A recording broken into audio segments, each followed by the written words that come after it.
welcome to my YouTube channel Informative Spot. Today we will discuss theorem prove that congruence is an equivalence relation. हमें जो congruence है उसको equivalence relation prove करना है. तो first of all congruence क्या होती है और इक्विवेलेंस रिलेशन क्या होता है, राइट. तो कॉन्ग्रुएंस की मैंने आपको डेफिनेशन बताई थी. कॉन्ग्रुएंस क्या होता है कि अगर m divides a minus b तो a is congruent to b modulo m. तो ये होती है डेफिनेशन ऑफ कॉन्ग्रुएंस, राइट. कि ये साइन किसका होता है, कॉन्ग्रुएंट का. जो a होगा वो कॉन्ग्रुएंट होगा b किस में, मोड m में, राइट. तो अब इक्विवेलेंस रिलेशन का क्या मतलब है. इक्विवेलेंस रिलेशन में हमें तीन रिलेशन प्रूव करने होते हैं, तीन प्रॉपर्टीज प्रूव करनी होती हैं. इक्विवेलेंस रिलेशन तब हम कहते हैं कि जो कॉन्ग्रुएंस है वो क्या है, इक्विवेलेंस रिलेशन है, राइट. तो फर्स्ट प्रॉपर्टी क्या होती है इसकी, reflexive property. First property is reflexive. Reflexive property का क्या मतलब है कि हमें क्या टर्म प्रूव करनी है कॉन्ग्रुएंस के बेस पे कि जो a होगा वो कॉन्ग्रुएंट होगा a modulo m, right. First term ये प्रूव करनी है. सेकेंड प्रॉपर्टी होती है हमारे पास सिमेट्री प्रॉपर्टी. सिमेट्री में हमें क्या प्रूव करना है कि हम लेके चलेंगे जो a है वो कॉन्ग्रुएंट है b मोड m में. हमें इसका रिवर्स प्रूव करना है. That is if a is congruent to b mod m then b is congruent to a modulo m. हम एक चीज लेके चलेंगे, दूसरी इसके अपोजिट वाली प्रूव करनी है. b is congruent to a modulo m. Third property अब हमारे पास है ट्रांजिटिव. ट्रांजिटिव में हम दो कंडीशन लेके चलते हैं. दो कंडीशन क्या होंगी कि अगर a is congruent to b mod m, अगर a क्या है, कॉन्ग्रुएंट है b मोड m में, और जो b है वो कॉन्ग्रुएंट है c मोड m में, राइट. तो हम क्या कहेंगे कि जो a है वो कॉन्ग्रुएंट आएगा c मोडुलो m में. हमें बेसिकली ये तीन प्रॉपर्टीज प्रूव करनी है.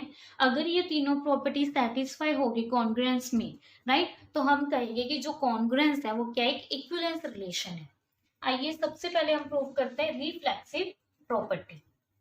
तो रिफ्लेक्सिव के लिए हमें क्या टर्म प्रूव करनी कि जो a है वो कॉन्ग्रुएंट है a मोड m में, राइट.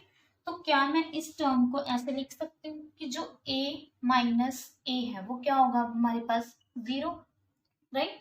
अब कोई भी मोड में बात करनी है तो मोड m ले रही हूँ, तो जो m होगा क्या वो डिवाइड करेगा जीरो को. क्यों, क्योंकि जीरो बाई m क्या होगा हमारे पास, जीरो. तो ये ऑब्वियस डिवाइड करेगा ही करेगा, राइट. m divides zero. ये रिजल्ट भी ट्रू है, a माइनस a करेंगे तो जीरो आएगा. अब m डिवाइड्स जीरो और जीरो की वैल्यू ऊपर से देखे तो क्या आई, a माइनस a. तो by definition of congruence, congruence मैंने अभी बताई थी कि if m divides a minus b तो a is congruent to b modulo m. ये डेफिनेशन होती है.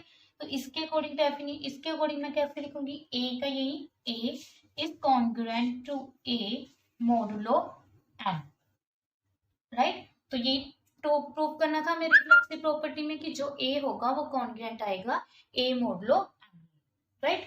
अब हमें क्या प्रूव करनी है प्रॉपर्टी, सिमेट्री प्रॉपर्टी. तो सिमेट्री प्रॉपर्टी क्या होती है हमारे पास,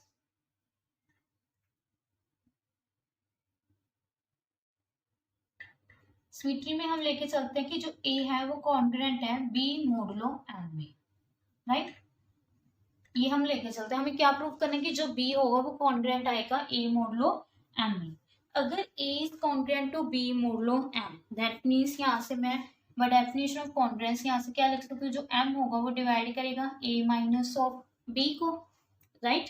अब bye definition of visibility, visibility के अकॉर्डिंग मैं इसको कैसे लिख सकती हूँ, कोई ना कोई इंटीजर एग्जिस्ट करेगा.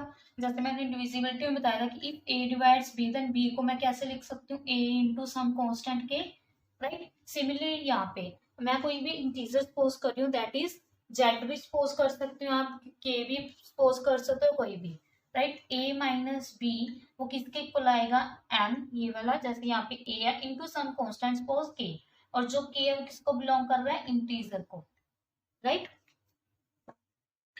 a माइनस बी किसके इक्वल आ गया, m इंटू के.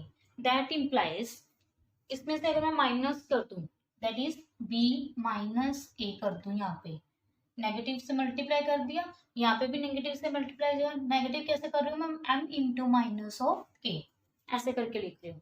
माइनस, यहाँ पे माइनस है क्या, एम इंटू माइनस ऑफ के लिख दिया। अब ये की क्या है, कॉन्स्टेंट इंटीजर है, पॉजिटिव भी नेगेटिव भी, राइट। तो ये सारा क्या हो गया, constant b minus A is equal to M into K. अब इसको मैं कैसे लिख सकती हूँ, by definition of divisibility m divides b minus A, right. अब फिर बाय डेफिनेशन ऑफ कॉन्ग्रुएंस, तो b m divides b minus A, इसका मतलब जो b होगा वो किसके कॉन्ग्रुएंट आ गया, a मोडुलो m के, राइट। तो ये होगी हमारी सिमेट्री प्रॉपर्टी। अब लास्ट प्रॉपर्टी कौन सी है हमारी, ट्रांजिटिव प्रॉपर्टी। ट्रांजिटिव प्रॉपर्टी में हम क्या करेंगे, दो कंडीशंस लेके चलेंगे। Transitive, A is congruent to B modulo M and B is congruent to C modulo M। अब हमें इस टर्म में क्या प्रूव करना है कि जो A होगा वो क्या होगा, कॉन्ग्रुएंट होगा C मोडुलो M। इसका मतलब क्या है कि जो M है किसको डिवाइड करेगा, A माइनस B को। इसका मतलब कि जो M है वो किसको डिवाइड करेगा, B माइनस C को, राइट। अब हम क्या करते हैं, इन जब कोई भी स्टेटमेंट मान लो A divides B and A divide C, तो ये प्रॉपर्टी होती है ना कि जो A है इन दोनों की addition, denominator B plus C ऐसे करके लिख सकते हैं, राइट। तो इसका मतलब यहाँ पे भी देखो एम एम सेम है, तो ये वाले टर्म्स को हम ऐड कर सकते हैं, that is m divide A minus B plus B minus C। तो m divides A minus B plus B minus C, B से B कैंसिल, तो m divides A minus C। अब फिर डेफिनेशन ऑफ कॉन्ग्रुएंस क्या आ जाती है कि if m divides a minus c, तो a is congruent to c modulo m। यही हमें ट्रांजिटिव प्रॉपर्टी में प्रूव करना था। अब ये तो इन प्रॉपर्टीज क्या होगी, फुलफिल कर रही है कंडीशन को हमारी ट्रांजिटिव, रिफ्लेक्सिव, सिमेट्री। तो इसका मतलब जो कॉन्ग्रुएंस है वो क्या है, हमारे एक इक्विवेलेंस रिलेशन है, राइट। तो ये थी कि कॉन्ग्रुएंस इक्विवेलेंस रिलेशन है या नहीं है।